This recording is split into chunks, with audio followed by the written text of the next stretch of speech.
Buenos días, buenas tardes, buenas noches, bienvenidas al podcast distópico, el resumen semanal, la abducción noticiosa que te ofrecemos en Revista Distopía todas las semanas para repasar un poco de lo que estuvo pasando en los últimos días en materia noticiosa en Argentina sobre todo, y también a partir de esta edición un poco de lo que va a pasar, ¿no? Porque estamos con cambio de día. Hasta la semana anterior salíamos los viernes, ahora salimos los lunes, así que quedamos a caballito, ¿no? Entre el resumen de noticias y un poco de la agenda de lo que va a pasar en los siguientes días. En cualquier caso, como siempre te digo, si andas medio colgado con las noticias, si querés ordenar un poco en el medio de tanta sobreabundancia informativa que es lo que estuvo pasando, o bien si en estos días no tuviste demasiado tiempo para ocuparte de las noticias, en todos esos casos el podcast distópico es para vos y te invito como siempre a quedarte hasta el final porque todo va tan rápido y sucede con una velocidad tan grande que este material se va a autodestruir muy pero muy rápido. Tema excluyente esta semana, por supuesto, las elecciones provinciales, las elecciones de la provincia de Buenos Aires, atípicamente desdobladas a pesar de que incluso la decisión del gobernador no era compartida por todo su espacio político, y los resultados que seguramente ya viste, ¿no? Una derrota aplastante por parte del peronismo a La Libertad Avanza, que le sacó más o menos 13 puntos, es decir, las listas del gobernador del peronismo le ganaron por mucho en casi todas las secciones a La Libertad Avanza, salvando dos secciones, la octava, que es Mar del Plata y su zona de influencia, y la región en la que yo estoy, que es Bahía Blanca y sudoeste de la provincia de Buenos Aires. Pero esto ya corresponde a la información que tenemos que hablar ahora, así que si te parece, ya mismo empezamos y no te olvides, quédate hasta el final porque este material, de lo rápido que va, se autodestruye muy pero muy rápido.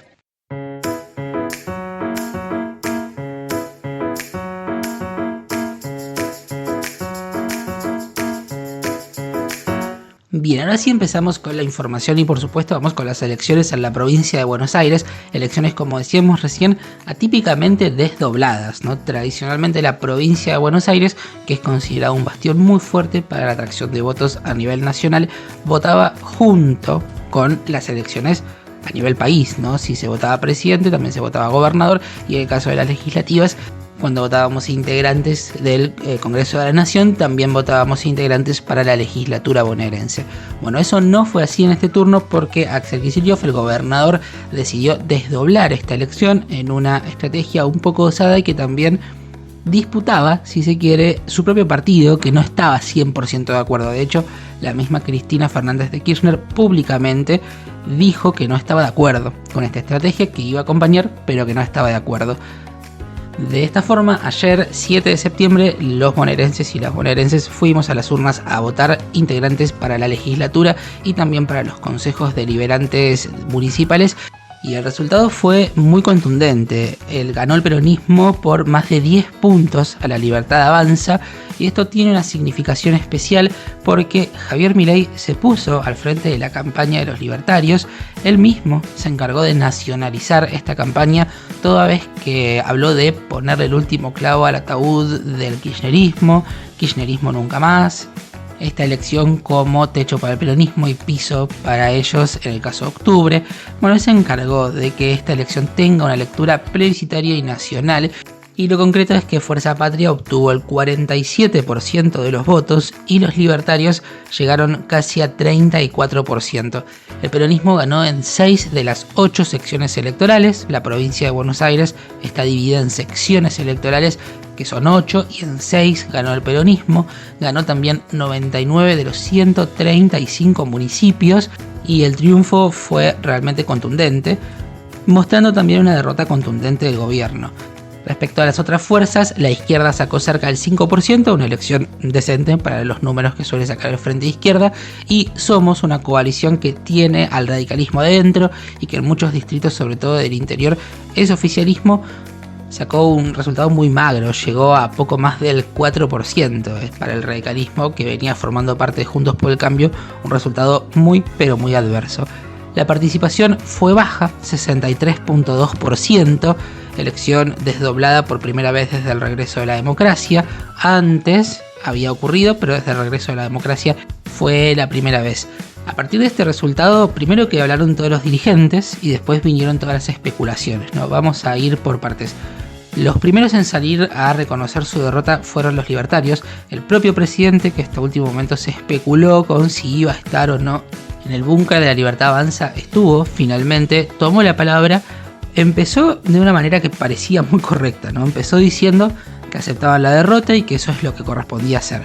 Después desvió, pero empezó correcto. Vamos a escuchar la primera parte de lo que decía Javier Milei. Lo que hay que ser claro es que, sin ninguna duda, en el plano político, hoy hemos tenido una clara derrota. Y si alguien quiere empezar a reconstruir y salir adelante, lo primero que hay que aceptar son los resultados. Y hoy los resultados no han sido positivos y hemos tenido un revés electoral y hay que aceptarlo. Este es un piso desde el cual empezaremos a trabajar de cara a este 26 de octubre que vienen las elecciones nacionales. Bien, en el medio Milei habló del aparato provincial, ¿no? De que el peronismo puso a jugar a su aparato para salvar sus municipios. Esto se contradice con lo que venía diciendo, ¿no? Porque él mismo se encargó de nacionalizar esta elección y ahora, cuando la pierde, dice, fueron elecciones provinciales. El peronismo jugó con su aparato y eso hay que entenderlo así. Bueno, me parece que se contradice a sí mismo, adaptando el discurso a una derrota muy dura. La cosa es que esto que parecía razonable, porque dijo, perdimos, hay que aceptarlo, tenemos que hacer autocrítica. Después, acto seguido, lo desandó diciendo que confirma el rumbo y que va a acelerar el rumbo de las cosas, sobre todo económicamente. Vamos a escucharlo. No se retrocede ni un milímetro en la política del gobierno. El rumbo no solo que se confirma, sino que lo vamos a acelerar y profundizar más.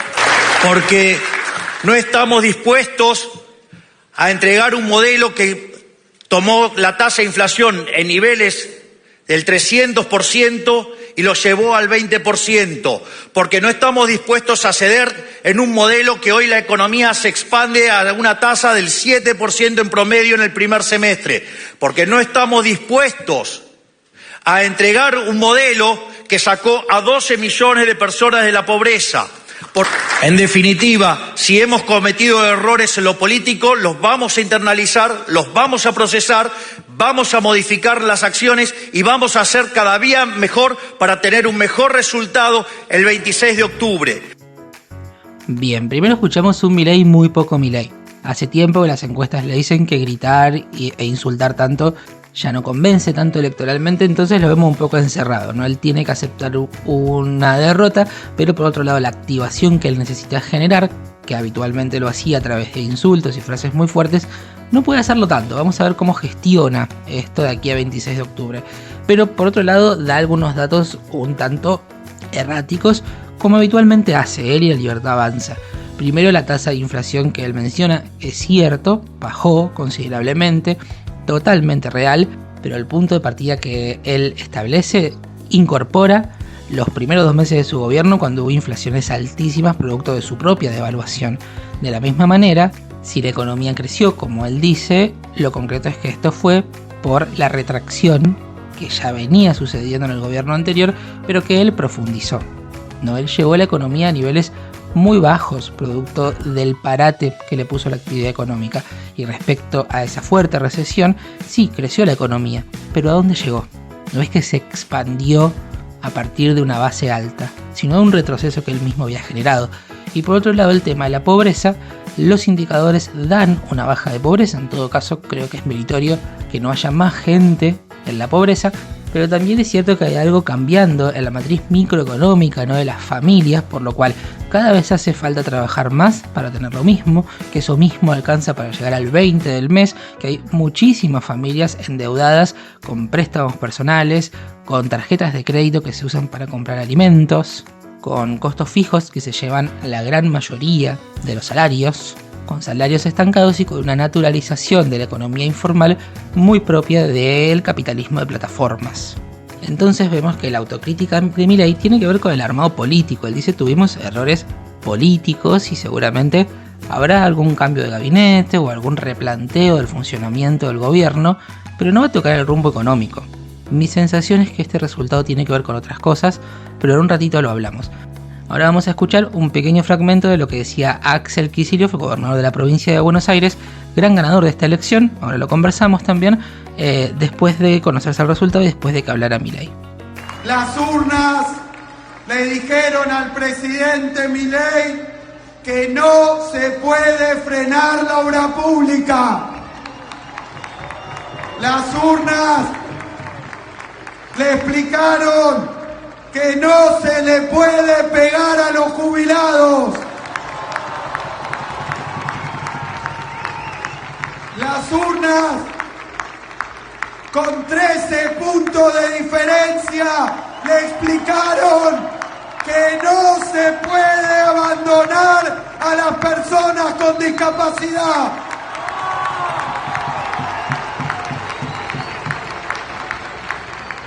Las urnas, Milei, gritaron que no se puede desfinanciar ni la salud, ni la educación, ni la universidad, ni la ciencia, ni la cultura en la Argentina.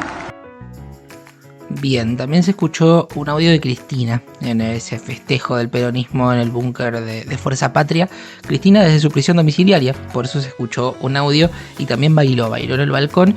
Y aquí tenemos otra cosa importante porque Axel Kicillof le ganó en esta elección nacionalizada a La Libertad Avanza.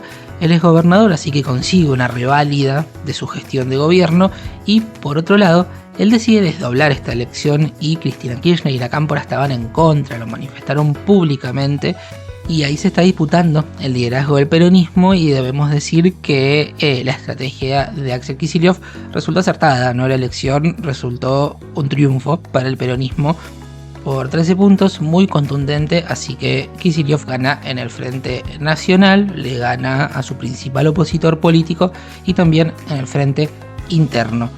Volvemos al resultado y a esta nacionalización de la elección y lo concreto es que hay muchos motivos que permiten explicar que el gobierno haya recibido un revés en esta elección, el gobierno nacional. Lo concreto es que los venimos hablando mucho semana a semana en este podcast y esta política de reducción de la inflación, pero de un ajuste fiscal extremo con paralización y recesión en la economía, deja fuera a demasiadas personas. No solo desde los hábitos de consumo, porque lo concreto es que ahora no hay inflación, pero la gente se endeuda para comprar comida, sino también a partir de toda esta política de supuestamente eliminar curros en jubilaciones, en discapacidad, en universidades, en hospitales pediátricos como el Garrahan, que en realidad no son tales. Atrás de esta idea de perseguir curros se encuentra la intención última de desarticular lo público, aquello que es estatal, y en definitiva todo aquello que el gobierno quiere que deje de ser estatal, dice que es por curros, pero en realidad no lo es, quiere que pase a ser corporativo, quiere que las personas lo paguen, en definitiva. Pasa con la educación, pasa con la salud, pasa con las pensiones. Este esquema, sumamente cruel, es defendido con represión todos los miércoles, apaleando jubilados y jubiladas, reprimiendo a personas con discapacidad, por ejemplo. Y si a eso le sumamos que en el último tiempo, algo que las personas que sostenemos que la corrupción es inherente al sistema capitalista y que a más capitalismo, más corrupción, siempre vimos, empezó a ser muy evidente para el resto de las personas también, que es que este gobierno no está combatiendo ningún curro, sino que se está asegurando los propios, y eso quedó de manera muy patente, instalado en la sociedad a partir de los audios explícitos de Españolo. Españolo habla de las coimas que aparentemente cobraría nada menos que Karina Milei, la hermana del presidente de la nación. Son tan asertivos y dejan tan poco margen de duda esos audios que terminaron por instalar Karina Coimera, 3%, etc. El gobierno queda en shock a partir de toda esta viralización de material, intenta censurar por ejemplo los audios. Pero esto va en contra de lo que siempre hizo La Libertad Avanza, que es entender la lógica de la digitalidad. ¿Cómo haces que deje de circular un audio por Twitter, por ejemplo? ¿Qué sentido tienen que hablen de inteligencia si esos audios ya están circulando? Esto siempre lo entendió La Libertad Avanza. Bueno, ahora están choqueados, están del lado del poder, se transformaron en casta, cobran coimas y les parece que pueden detener la viralización, cuando siempre habían entendido que esto no era así. Este famoso 3% además tuvo que ver específicamente con pensiones en discapacidad, donde el gobierno estaba en ese mismo momento ajustando y reprimiendo. Pero lo concreto es que de esta misma manera hemos atravesado demasiados frentes, ¿no? Pensémoslo cronológicamente. Universidades, jubilados y jubiladas, hospitales pediátricos, pensiones por discapacidad, cine, arte, cultura, podemos nombrar muchos más. Y mientras el Excel cierra, para algunas personas, no para todos, pero para algunas personas cierra, lo concreto es que la microeconomía, la economía familiar, está cada vez más complicada. De hecho, creo que no hay que sobreanalizar demasiado este resultado.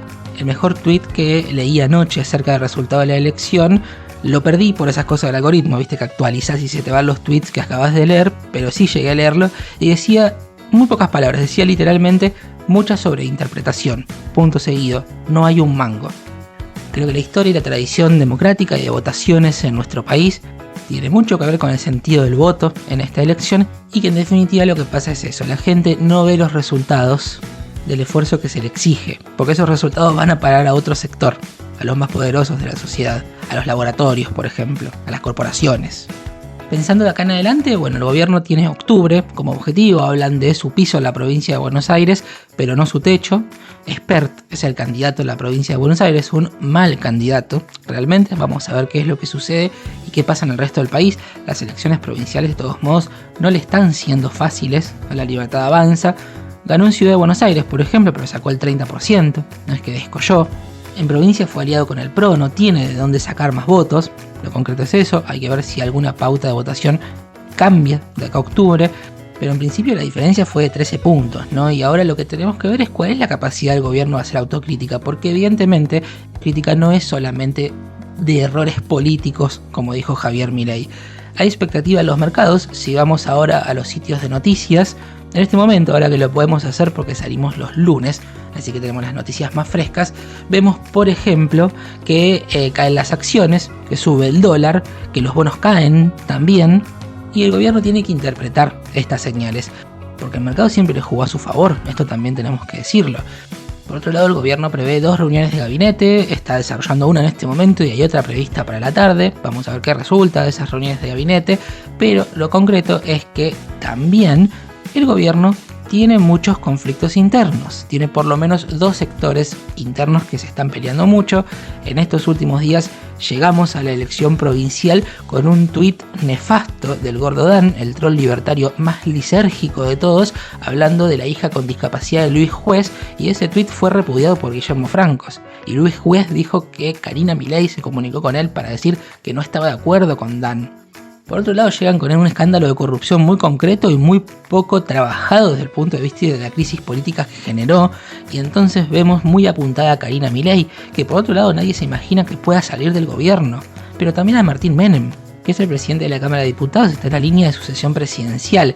Entonces también van a tener que ver qué hacen con su frente interno, y también van a tener que aprender a gestionar de mejor manera las denuncias de corrupción, porque todo indica que las va a seguir habiendo. Mientras tanto, los números son muy hostiles en el Congreso. De aquí al recambio, por lo menos, no va a salir una ley favorable al gobierno más. El gobierno tiene vetos por delante y le vamos a tener que prestar atención a la conflictividad social, porque el gobierno está en un momento de debilidad y la gente está enojada con justa razón.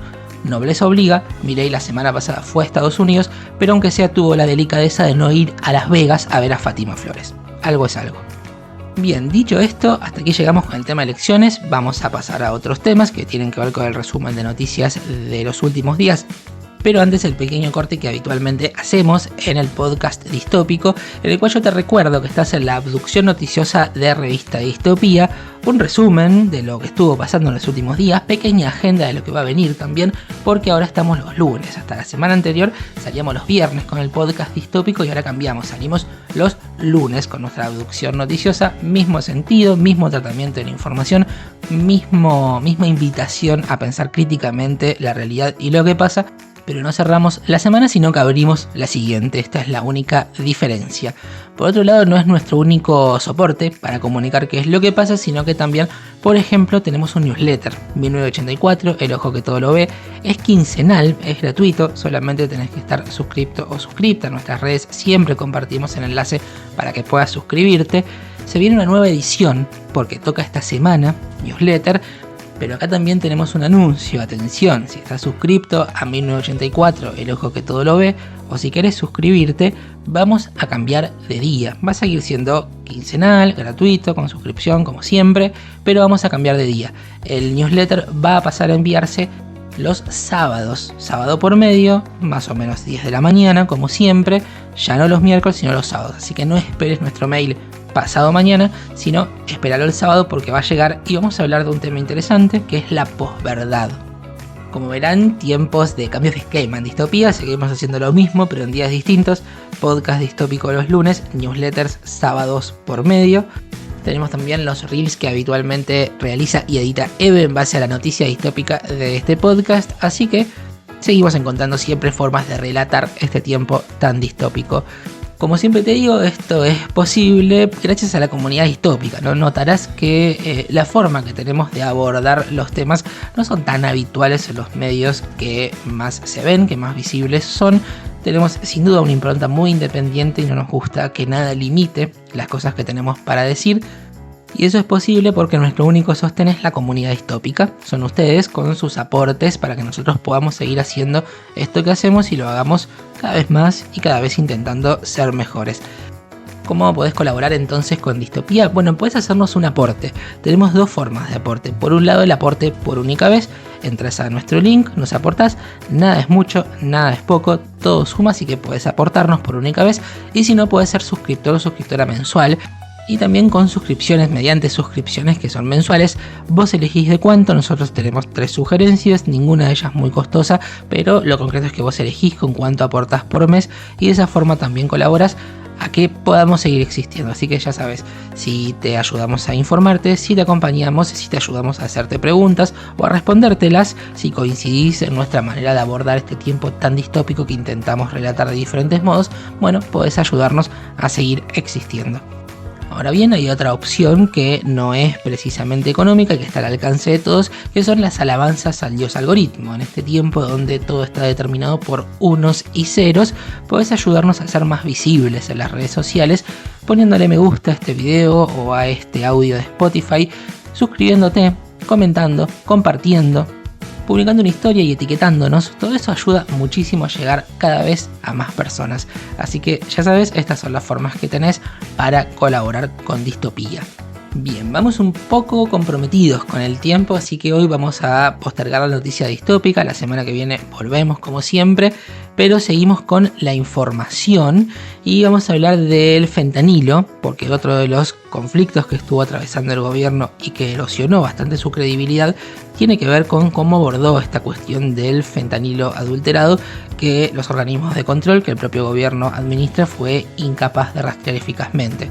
Bueno, lo concreto es que el segundo informe del cuerpo médico forense indicó que hay una relación entre las muertes de otros 12 pacientes con el fentanilo contaminado del laboratorio HLB Pharma. Los especialistas dicen que hay un nexo concausal, es decir, que este opiáceo complicó los cuadros clínicos que ya tenían las víctimas. Ya hubo indagatorias, hay 17 imputados y el juez federal Ernesto Kreplak tiene que decidir qué pasa con esos imputados, pero lo concreto es que sigue siendo políticamente muy grave que el Ministerio de Salud no tome nota de cómo se abordan estas cuestiones. Yendo al escándalo de las coimas, el famoso 3%, en estos últimos días pasaron dos cosas relevantes. La primera vinculada con la censura previa, lo que se llamó censura previa. Hoy me causa un poco que se le diga así, pero lo concreto es que un fiscal, el fiscal Stornelli, muy conocido por otro lado, dispuso dos cosas: que se inicie la investigación por presunto espionaje ilegal a Karina Milei, pero hizo una salvedad. Dijo que por mandato constitucional no se puede hurgar en las fuentes de los periodistas. Por otro lado, también se estableció que no se pueden difundir los audios de Karina Milei porque supuestamente fueron obtenidos ilegalmente, y lo concreto es que una vez que eso se viraliza en redes sociales y ya no hay demasiado que se pueda hacer. Muchas personas hablaron de censura previa. En tiempos de redes sociales hay muchas maneras de saltar la censura previa. Por ejemplo, algunos audios estuvieron reproduciendo mucho en medios de Uruguay, después en redes sociales y después en medios, así que evidentemente la censura previa es algo que hay que redefinir en este tiempo, pero fue una bandera que se estuvo levantando por estos días.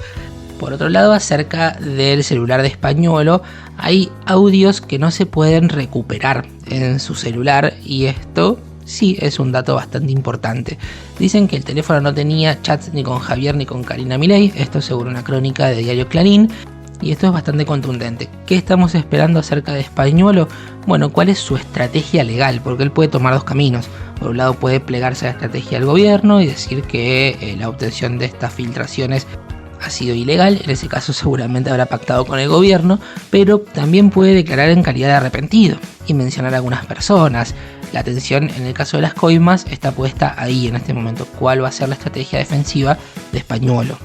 Por otro lado, este fin de semana anterior no, sino el pasado hubo elecciones en Corrientes. Corrientes eligió gobernador y ganó el oficialismo. Juan Pablo Valdés, que es hermano del actual gobernador, ganó con más del 51.2%. Segundo quedó el peronista Azcúa con el 20%. Después quedó el ex gobernador correntino Ricardo Colombi con 16.6% y recién cuarto quedó el candidato libertario Lisandro Almirón con 9.7%. En esa campaña fueron Martín Menem y Karina Milei, se acuerdan que también los insultaron y demás, así que vemos otro fracaso del Armado Nacional de la Libertad Avanza. Por otro lado, sucedió algo histórico en el Congreso, esto previo a las elecciones bonaerenses.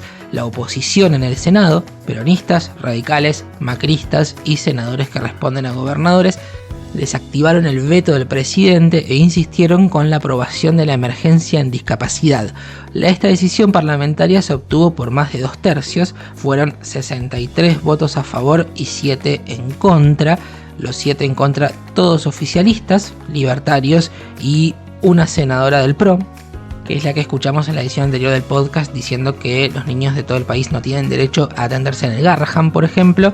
Y esta aprobación en materia de discapacidad, que contó con el voto del senador Luis Juez, fue la que generó el tuit del Gordodán, hablando de su hija, después repudiada por Guillermo Francos y todo lo que ya contamos en la parte anterior. Hablando de la ley de emergencia con la que se insistió en el Congreso, declara la emergencia en discapacidad hasta el 31 de diciembre del año que viene, de 2026, reformula las pensiones no contributivas y actualiza aranceles. Fue la primera vez en 22 años que el Congreso rechaza un veto presidencial y el Ejecutivo va a tener que promulgar esta ley, aunque Milei, antes de las elecciones por lo menos, pensaba judicializar este tema. También se discutió la ley que regula los DNU en el Senado y hubo una media sanción con mayoría especial para una norma que le otorga menos facultades al presidente para dictar decretos de necesidad y urgencia. Se preguntarán por la vicepresidenta, por Victoria Villarruel. Bueno, ella no presidió esta sesión del Senado porque Milei estaba en Estados Unidos, así que Villarruel estaba a cargo del Ejecutivo, pero ella tiene domicilio en Buenos Aires, es decir, votó este domingo, parece que lo hizo de incógnito y que no respondió nada a la prensa, así un dato acerca de Villarruel. Y antes fue el Día de la Industria la semana pasada y ella por esta efeméride fue a FATE, a la fábrica de neumáticos, y ahí los trabajadores le entregaron una nota diciendo que no comparten la política que está llevando adelante el gobierno de la Libertad Avanza y que está muy grave la situación. Esta visita y esta carta que recibió Villarruel fue muy comentada en redes sociales.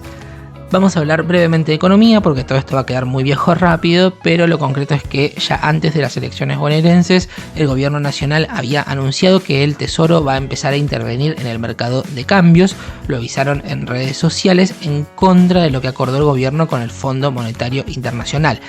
Recordemos que el gobierno sostenía que el dólar flotaba entre bandas, lo gritaron en un streaming Milei, Caputo y demás, pero ahora parece ser van a intervenir más activamente y lo concreto es que hay una expectativa de devaluación bastante marcada, porque si el gobierno quiere sostener el precio del dólar hasta octubre va a tener que poner en riesgo las reservas del Banco Central, y si el Banco Central se queda sin reservas también estamos ante un problema.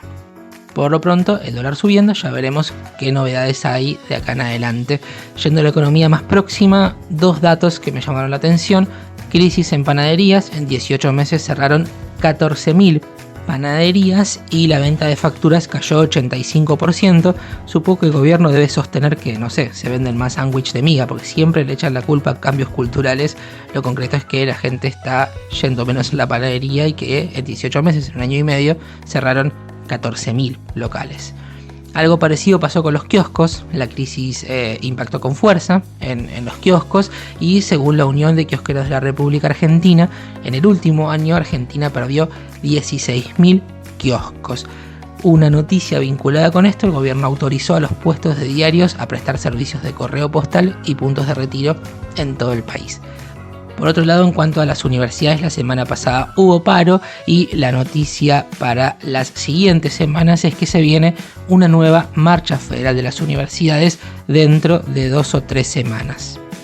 ¿Por qué se está organizando esta marcha? Bueno, porque el Senado aprobó la ley que aumenta el presupuesto universitario con el aval de 2/3 de la Cámara Alta, pero Milei ya anunció que va a vetar esta ley, así que esa va a ser la reacción de las universidades. Acerca de Pablo Grillo, tenemos que decir que el gendarme que le disparó a Pablo Grillo, fotoreportero, que fue agredido en la represión del 12 de marzo, dejándolo en ese momento con riesgo de vida y en este momento con secuelas muy graves. Bueno, el gendarme que le disparó incumplió el protocolo, esto lo dice el informe balístico, que descarta que el disparo de gas lacrimógeno haya sido en 45 grados hacia arriba o entre los 30 y 45 grados hacia abajo, como obliga el manual de pistolas. Gendarmería había dicho que fue un hecho fortuito, pero lo concreto es que fue un hecho antirreglamentario. De por sí, reprimir una protesta de jubilados suena bastante fuerte, hacerlo sin respetar ni siquiera esas reglas ya es surrealista. Se conocieron también datos sobre femicidios. Según el observatorio, ahora que sí nos ven, hubo 164 femicidios en lo que va del 2025. Estos números dan cuenta de un femicidio cada 36 horas entre el 1 de enero y el 31 de agosto de este año. El informe dice que el 15% de las víctimas había hecho una denuncia previamente, que hubo 264 intentos fallidos, que 14 femicidas pertenecían a fuerzas de seguridad y que 133 chicos perdieron a sus madres. ¿Qué hace el gobierno nacional mientras? Batalla cultural. A ellos les parece que es una exageración toda cuestión vinculada con género. Finalmente, una noticia que bien podría ser la noticia distópica de esta semana tiene que ver con corporaciones, particularmente con billeteras virtuales y corporaciones de medicina prepaga. Por otro lado, vamos a hablar de Mercado Pago, la billetera virtual de Marcos Galperín, el empresario preferido del gobierno, un libertario declarado y una persona que tiene declaraciones muy nefastas muy frecuentemente. Bueno, Mercado Pago habilitó Doctor Virtual, un servicio que por un precio muy económico, por casi 5.000 pesos, ofrece teleconsultas ilimitadas las 24 horas, permite recibir recetas electrónicas y es comercializado por Doctor Red. Vemos aquí un avance corporativo, ¿no?, sobre la salud. La salud básicamente como una suscripción, ¿no? Podés contratar Netflix, Spotify, podés suscribirte a un montón de cosas y ahora también a una especie de prestación vinculada con la salud. Esto es totalmente lo opuesto a la salud comprendida como un derecho, como garantizarle a la ciudadanía que en un hospital puede ser atendida si le pasa algo. Si unimos la línea de punto, claramente el ataque libertario a la salud pública, dicen que es por curros, pero van por ejemplo contra el Garrahan, tiene una matriz profundamente corporativa, ¿no? En definitiva quieren garantizarle a corporaciones, en este caso Mercado Pago, pero muchas otras en este mundo dominado por los laboratorios, por ejemplo, que puedan hacer sus negocios. Reitero, la atención de salud como una suscripción es realmente distópico como escenario. Puntualmente las teleconsultas, me imagino yo sin demasiado control acerca de la calidad de quién controla, quién diagnostica, quién receta, por ejemplo, allanan un camino de estados en retirada y de corporaciones que como una avalancha con todo lo van pudiendo, pero en el medio va quedando la gente y la gente se va expresando como puede. Por eso los votos en contra de la libertad avanza, abiertamente corporativo y profundamente antipopular, no tienen que ver solamente con errores políticos del gobierno, sino con el sustrato elitista y aceleradamente capitalista que Milei tiene en la cabeza. Bien, dicho esto, hemos llegado al final del podcast de esta semana, primera edición de lunes. A partir de ahora nos vamos a encontrar cada lunes con nuestras habituales abducciones noticiosas. Si llegaste hasta aquí, te agradezco mucho. Mi nombre es Lautaro Peñaflor Zangara. Espero que tengas muy buena semana y nos volvemos a escuchar en este mismo espacio dentro de 7 días.